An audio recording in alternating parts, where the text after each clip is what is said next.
नमस्कार, पीके stories channel पर आपका स्वागत है। आज की कहानी है 7 चिरंजीवी के अमरता की कहानियाँ और रहस्य। तो चलिए कहानी शुरू करते हैं। भारतीय पौराणिक कथाओं में अमरता का विचार गहरा महत्व रखा है। ये अमर आत्माएं अपने कर्तव्य, भक्ति और न्याय के प्रतीक के रूप में जानी जाती है। इन्हें 7 चिरंजीवी कहा जाता है, जो महाभारत, रामायण और अन्य ग्रंथों में महान पात्र है। ऐसा माना जाता है कि ये आज भी पृथ्वी पर विचरण करते हैं और कलयुग में अपनी भूमिका निभाने के लिए प्रतीक्षा कर रहे हैं।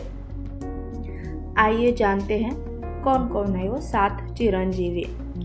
अश्वत्थामा, राजा बलि, वेदव्यास, हनुमान, विभीषण, कृपाचार्य और परशुराम।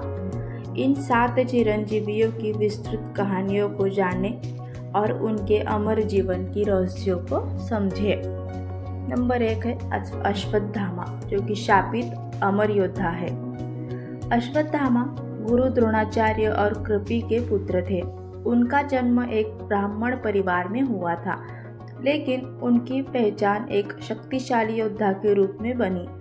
महाभारत के कुरुक्षेत्र युद्ध में उन्होंने कौरव की ओर से लड़ते हुए अपनी वीरता दिखाई थी, लेकिन जब पांडवों ने छल से उनके पिता द्रोण की हत्या की तो अश्वत्थामा के मन में बदले की आग भड़क उठी। युद्ध के अंतिम चरण में उन्होंने रात के अंधेरे में पांडवों के शिविर पर हमला किया और द्रौपदी के 5 पुत्रों उप पांडवों की हत्या कर दी। इस क्रूर कृत्य से भगवान श्री कृष्ण क्रोधित हो गए। उन्होंने अश्वत्थामा को शाप दिया कि वह अमर तो रहेगा, लेकिन उनसे अनंत काल तक असहनीय पीड़ा सहनी पड़ेगी।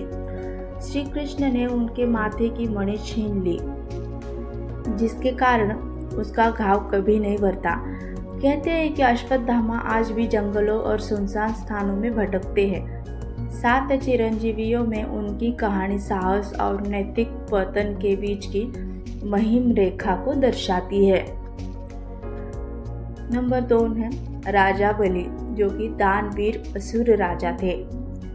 7 राजा बलि असुरों के महान राजा थे, जो अपनी उदारता और धर्मनिष्ठा के लिए प्रसिद्ध थे। वे प्रहलाद के पौत्र और विरोचक के पुत्र थे। उनके शासन में असुरों की समृद्धि अपने चरम पर थी। उनकी कीर्ति इतनी फैली कि भगवान विष्णु को वामन अवतार में आना पड़ा। वामन ने बलि से 3 पग भूमि मांगी थी। बलि ने बिना हिचक स्वीकार कर लिया।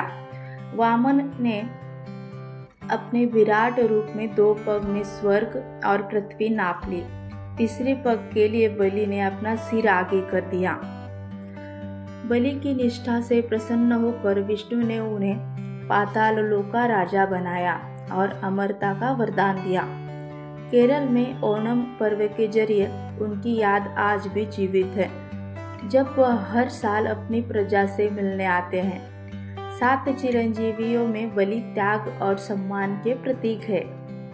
नंबर 3 है वेदव्यास, अनंत ज्ञान के रचयिता। वेदव्यास, जिन्हें कृष्ण द्वैपायन भी कहा जाते हैं, महर्षि पराशर्य और सत्यवती के पुत्र थे। यमुना नदी के एक द्वीप पर जन्मे व्यास का रंग गहरा होने के कारण उन्हें कृष्ण नाम मिला। उन्होंने विश्व के सबसे बड़े महाकाव्य महाभारत की रचना की। इसके अलावा उन्होंने वेदों को 4 भागों में ऋग्वेद, सामवेद, यजुर्वेद और अथर्ववेद में भी विभाजित किया, जिससे वे जनसाधारण के लिए सुलभ हो सके। व्यास को अमरता प्राप्त है और कहा जाता है कि वे आज भी हिमालय में तपस्या में लीन हैं। 7 चिरंजीवियों में भारतीय संस्कृति और साहित्य के संरक्षक के रूप में पूजे जाते हैं। उनकी रचनाएं आज भी हमें ज्ञान और धर्म का मार्ग दिखाती है। नंबर 4 पर है हनुमान जी, भक्ति और शक्ति का प्रतीक। हनुमान, जिन्हें पवन पुत्र या बजरंग बली भी कहा जाता है, अंजना और केसरी के पुत्र थे। उन्हें भगवान शिव का अवतार भी माना जाता है। रामायण में उनकी भक्ति और वीरता की कहानियां अमर है। सीता की खोज में समुद्र लांघना, लंका दहन करना और संजीवनी बूटी लाने के लिए पहाड़ उठाना, ये उनके असाधारण बल के प्रमाण हैं। भगवान राम के प्रति उनकी निष्ठा तब प्रकट हुई जब उन्होंने अपना सीना चीरकर दिखाया कि उनके हृदय में सिर्फ राम और सीता ही बसे हैं। राम ने उन्हें अमरता का आशीर्वाद दिया था। हनुमान जी आज भी भक्तों की पुकार सुनते हैं और कलयुग में उनकी रक्षा करते हैं। 7 चिरंजीवियों में हनुमान साहस, भक्ति और सेवा के आदर्श है। हनुमान चालीसा उनकी शक्ति का जीवंत प्रमाण है। नंबर 5 पर है विभीषण। रावण का भाई है, धर्म का रक्षक। विभीषण लंका के राजा रावण के छोटे भाई थे। राक्षस कुल में जन्म लेने के बावजूद ये सत्य और धर्म के पक्षधर थे। जब रावण ने सीता का हरण किया था तो विभीषण ने उसे ये अधर्म छोड़ने की सलाह दी थी। रावण ने उनकी बात ठुकरा दी और उन्हें अपमानित करके लंका से निकाल दिया था। तब विभीषण ने भगवान राम की शरण ली और युद्ध में उनकी सहायता भी की थी।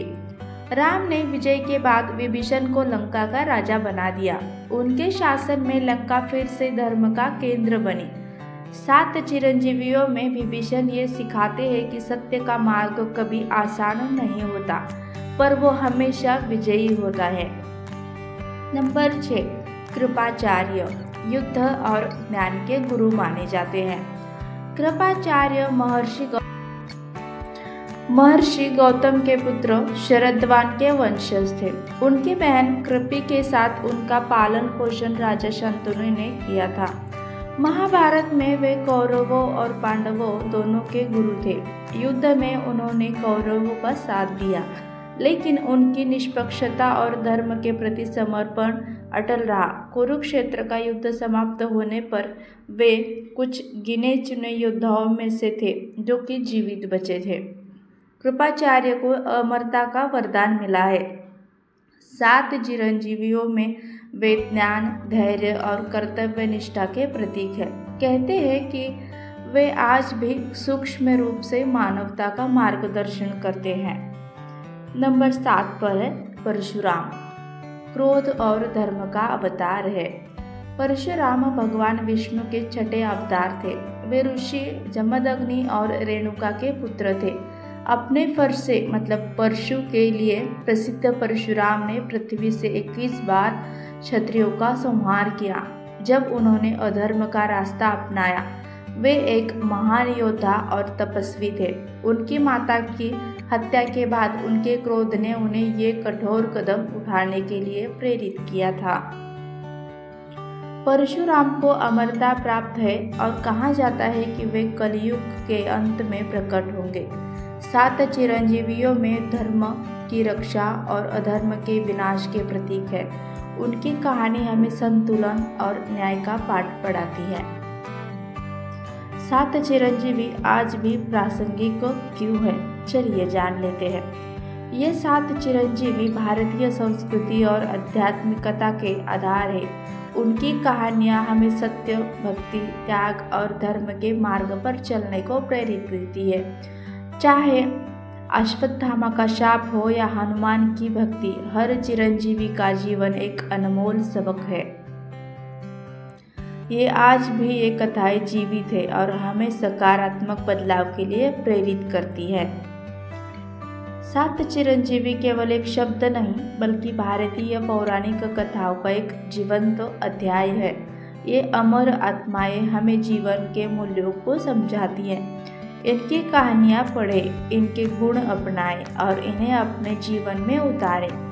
क्या आप इन चिरंजीवी की शक्ति और प्रेरणा को महसूस कर सकते हैं? अपनी राय हमें ज़रूर बताएं। आपको वीडियो में दी गई जानकारी अच्छी लगी तो वीडियो को लाइक और शेयर करें और ऐसे ही नए नए वीडियोस के लिए चैनल को सब्सक्राइब ज़रूर करें। धन्यवाद। जय शिवराय।